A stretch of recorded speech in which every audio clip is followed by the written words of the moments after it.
พี่น้อง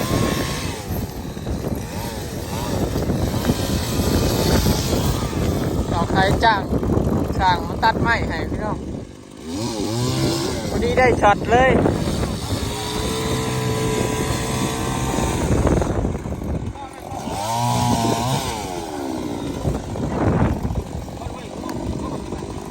เราต้องมาตัดไม้กุ้งในขางหน้าพอดีบ่ตันเลยเนาะพอดีตันเลยเนาะไม่ตันพอดีเลยใครยืนบ่โกนตัดจริงๆแล้วเดี๋ยวมันโกนหนิโอ้ยสบายดีเด้อพี่น้องสบายดีเพื่อสุขุสุคนเนาะสบายดีงามสายๆเราใครจ้างสั่งมาตัดไม้ไม่ทั้งหลังอันนี้สาวเฒ่าเสียไปเห็นยังนี่เอาไปเห็นยังของงัวลูกเราให้รักมั่วแล้วอันนี้ได้เอาไปเห็นยัง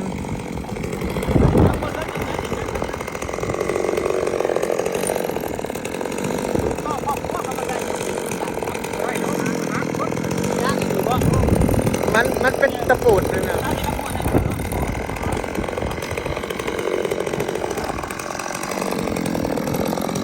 เขาเห็นหน่อไม้มันยาวอยู่พี่น้องแต่ว่า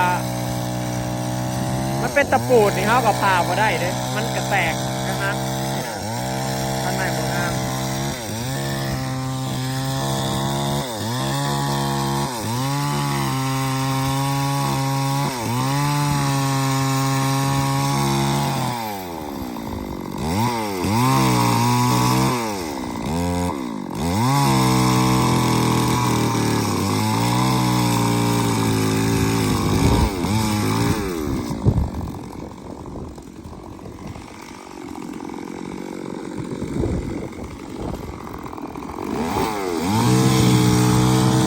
เรามาตัดไม้กกม่วงให้บอยนะพี่น้องสร้างในบ้านเนาะสร้างมืออาชีพก็มี3 คนนี่แหละที่เขาเจ้าตัดไม้เก่ง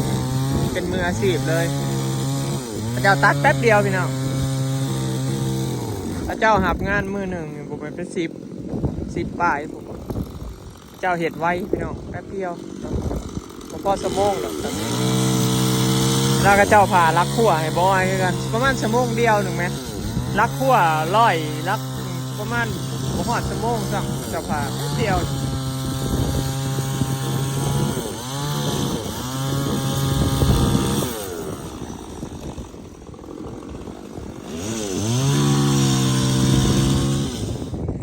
ี่สิเป็นเลื่อยพี่น้องเลื่อยผ่าไหมเขาเจ้าไม่ได้เอาเดือดสติงในผ่ามันซ่าสิบโงามโบเพียงมันซะอันนี้นะสิผ่าไว้เนาะเขาเจ้าดัดแปลงจากเครื่องเฮ็ดเลื่อยเจ้ามาซีดเนาะนี่สิเป็นนั่นใหม่ไทยตัดเนาะกระเฉดเป็นหลักเป็นยังไปพวกนี้นะจะเป็นโดดพื้นที่เราจกเขาขวดออกเลยพี่น้องไม่ในหน้าเราเนี่ยในน้องเราเป็นมาตัดเห็ดหลักหัวตัดเห็ดพื้นมันอย่างขึ้นมาพี่จะเกลือเลยตอนนี้ก็สิเป็นลักหัวเราชั่วโมงดอกไม้นี่มันยาวอยู่พี่น้องแต่ว่าคันมีตะปูตัวนี้ก็พาเห็ดอันไม้เส้นบ่ได้เพราะว่ามันสิแตกเวลาเขาขึ้นไปเห็ดเพื่อนเห็นยังครับเขาเหยียบเขายังน้อยหนึ่งกระหักงัดน้อยหนึ่งกระหักอองง่ายจะสิไปตอกจะซังกระซีแล้วขึ้นไปตอกมันบ่ได้เหยียบแล้วกระหักเลยมันเห็ดบ่ได้นี่แหละสาเหตุที่เป็นยังแบบเวลาตัดใหม่มันจังแบบได้ตัดหลายต้นนะพี่น้องคือบอกให้ตัดอยู่หน้าซอยน่ะก็เห็นบ่เวลาเห็ดคงเห็นยังนึงเสียใหม่ไปลายนะ1ก็คือบางอันก็สิโกนแบบนี้ถ้าโกนแบบนี้ก็คือเสียเปล่าได้ตะลักขั่วเนาะเห็ดเป็นไม้เส้นเห็ดเพื่อนบ่ได้หรือว่ามีตะปูนี่คือกันมีตะปูก็แล้วหาบ่ได้เอาก็ได้เอาแต่สั้นๆเอายาวเลยก็บ่ได้อย่ามันหักเวลาเห็ดเป็นไม้เส้นเพราะตะปูมันนี่บ่แม่นสิมีแต่ในนอกเลยสอดหอดพุ่นเลยมันเอายาวมาในนี้มันก็หักครึ่งนี่แหละเวลาตัดไม้อยู่ว่าเบิดไปบ่ๆพี่น้องมันตัด ตัวได้ถือโกนนี่ก็แล้วอีกได้ตัดต้นใหม่อีกเนาะเวลาสิตัดใหม่เฮ็ดเทือนเฮ็ดซานยากนะเสียใหม่ลายคือตัดปุ๊บโกนแบบนี้ก็แล้วอีกได้ตัดต้นใหม่อีกเนาะได้รักหัวพี่น้องนะจะกินพาเนี่ยนี่พอดีเป็นรักหัวเลยมื้อนี้ลมแห้งพี่น้องมื้อนี้เสียงลมจะสิบ่ได้ยินเสียงคนเว้าบ่พี่น้องอันนี้คือบรรยากาศตรงไหนตรงหน้าเดือน1เนาะปี2026แห้งแล้งคือเก่าพี่น้องฝนยังบ่ได้ตกจักเม็ดเนาะหนาวมา4-5 มื้อแล้วลมหนาวมานี่มื้อนี้แห้งๆกว่าทุกมื้อพี่น้องมึง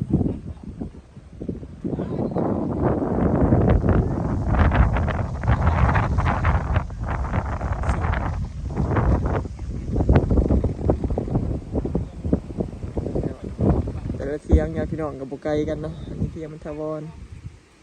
คอกหมูบอยเจ้ามาทำงานไม่เท่าไหร่บ่ห่างกันพี่น้องปานใดพี่น้องอยู่จุ่มๆกันเนี่ยพี่น้องน้องนี่ก็สิแห้งนะแป๊บเดียวเนาะแป๊บเดียวสิแห้งน้องมันบ่เลิก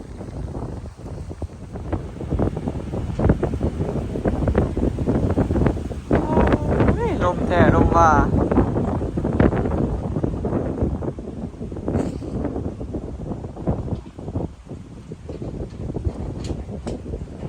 ลมแห้งเลยพี่น้องมื้อนี้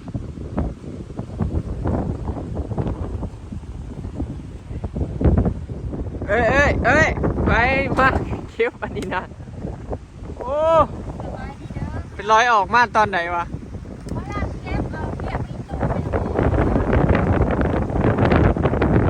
อันนี้เป็นนานพักอันทวารพี่น้องเป็นว่าอ้อมหัวปลูกอยู่ในนี้ผู้เด้อผู้สนับสนุน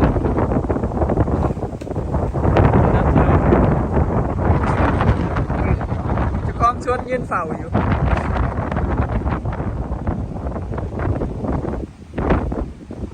เจ้าผมว่า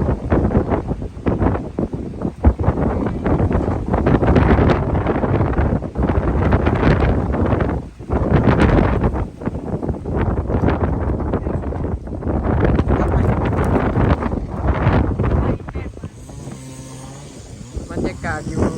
ในสวนพี่น้องลมแห้งเนี่ยไอ้ที่พากันเขาไปสวนเปล่าย่างไปเบิ่งก่อนบอยเป่งน้ำนะเขาโพดไว้สลอยเป็นเป่งตั้งแต่ว่านนี่แหละบอยเขาไปปิดเลยบริปิดเนาะเพราะโซลาร์เซลล์ยังบ่ไหลซ้ำบ่มีแดดว่าจะนำมาจิหลายแล้วแถวบ่มีน้ำจากเม็ดเลยพอแดดมันมีโซลาร์เซลล์อย่างละ2 คน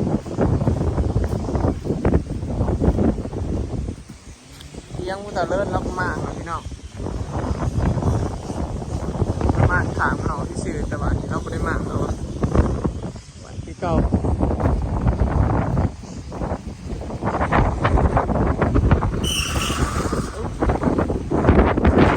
หน้าเขาบ้านสวนเงียบเงาพี่น้องมีนะแม่ไม่ได้บ้านสวนเลยแต่คนอยู่ในหน้าเขาไม่ได้มานั่งเล่นเงียบเลย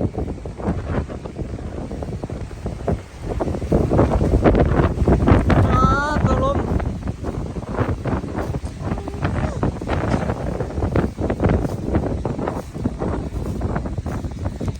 นี่คือลมกระเดียกระดอซะเนาะ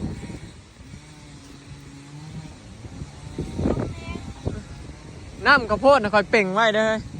มือเศร้ามันมามันทอบ่ออกช่ำมันบ่มีแดด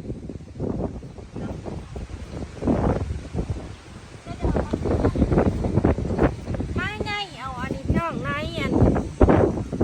เบี้ยผักกะหล่ำบ่มีมาหว่านไว้เสียมาปลูกที่บ้านแน่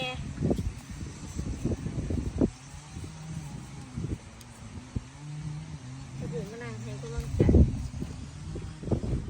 ลมเนาะมันนี่ก็ ผู้นางให้กำลังใจได้นี่เนาะ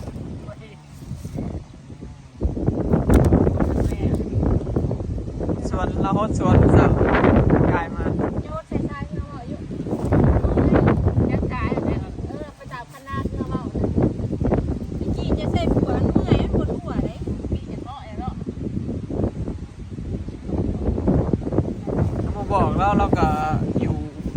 านเลาะอยู่แล้ว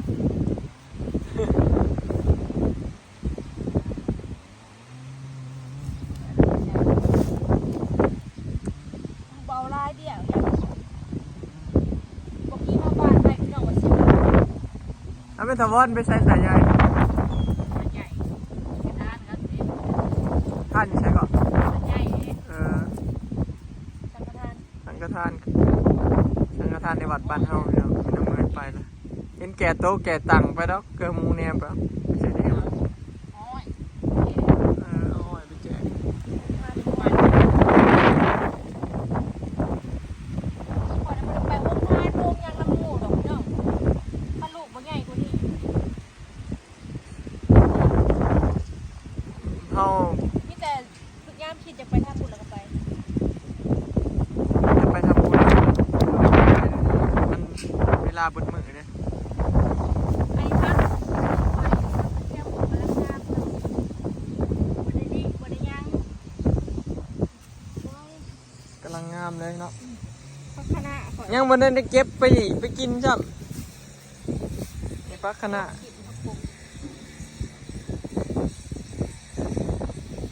มันซี่ก็งาม อืม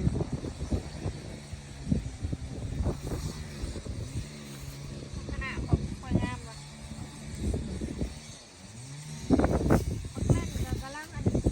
เล่งก็กำลังเป็นหมากเนาะ เป็นหมา เห็นบ่พี่น้องกำลังเป็นหมาก มันมีหลายพันธุ์ สไลด์มีแต่พันธุ์นะนี่เนาะครับปลูกเนาะนี่ มีหลายพันธุ์ทำแต่ว่ามันหมา เนี่ย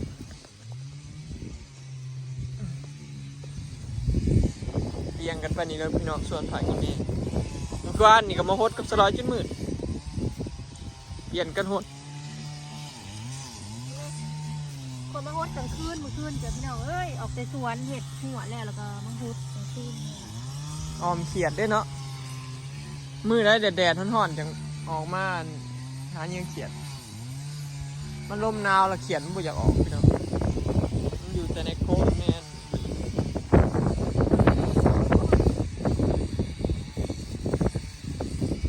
อากาศชอบ หมาเหยียบพร้อมบัด พ่อเมื่อบุกเป็นไงเนาะ บงได้อีดอกซะนะผักเต็มกันอยู่พี่น้องปีนี้ก็ปลูกผักหลายคือเก่าเนาะโอเคเนาะพี่น้องคลิปนี้ก็สิขอเก็บภาพบรรยากาศด้วยสำนีเด้อเนาะบรรยากาศลมหนาวแห้งพี่น้องมื้อนี้หนาวลมกว่าสูงมือเลยเนาะถ้าเบิ่งแรงก็สิหนาวขนาดยามเช้ายังลมกว่านี้ไปแล้วพี่น้องสบายดี